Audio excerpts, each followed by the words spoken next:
Downey with Alternative Press APTV. I'm sitting back here with Mr. Rob Zombie, who we just saw at our award show. Yes. Seems like yesterday. I don't know when that was. Seems like forever ago. It actually kind of does seem like forever ago. When you come in and do a festival like this, and you said you're doing, about a week and a half of shows,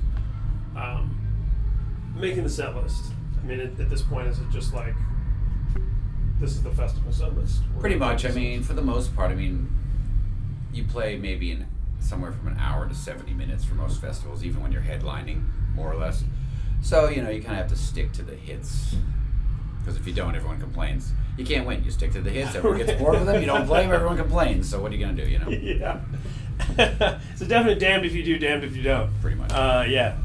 Man, all he does is play the same songs. Oh, man, he didn't play the songs I wanted to hear. It's hard. We always try to switch it up, but it seems like no matter...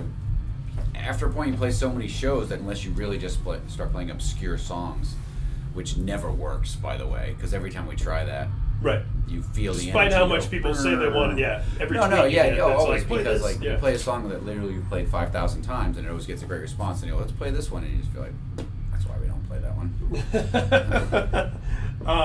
We took all that time to learn it again too.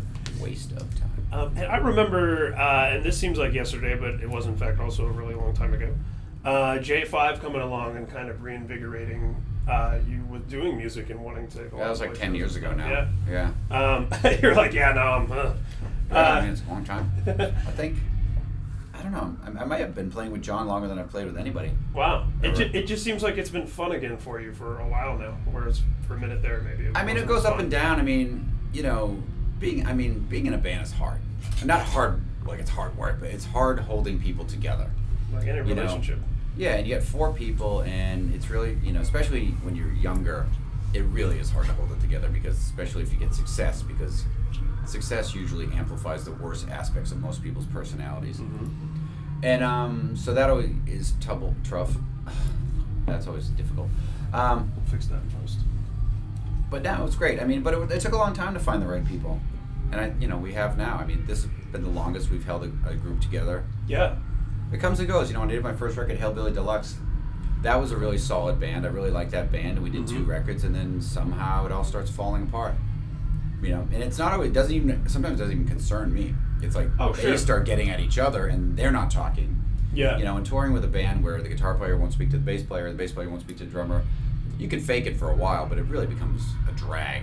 Yeah, and at that point you're like, hey, this is why I put my name on it now, because I shouldn't have to worry about this. No, it's always something, and it really, that was depressing, because I went through that with White Zombie until it just degenerated, and then I got a new band together. I was like, this is fucking great, it's so fun playing, and then a couple of years go by and it was exactly the same situation. And that's when I sort of stopped for a couple of years, and I was just doing movies, because I was like, this is just exhausting trying to hold us together.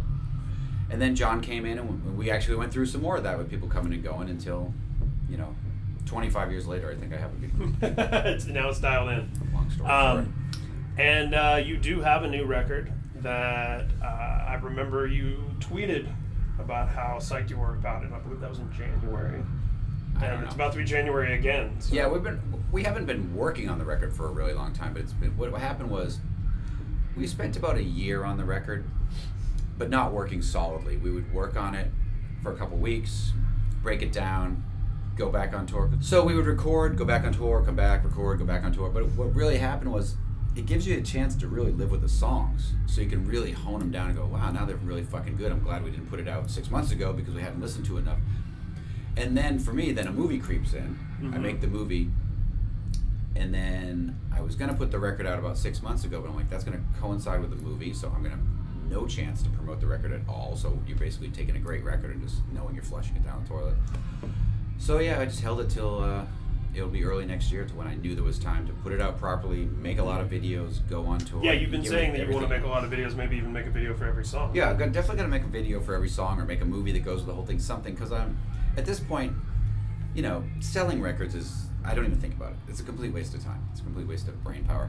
But I just want to do some visual content that makes the songs stick, because I still care about the music, and I still care about people hearing the music. I'm just not overly concerned with people buying the music.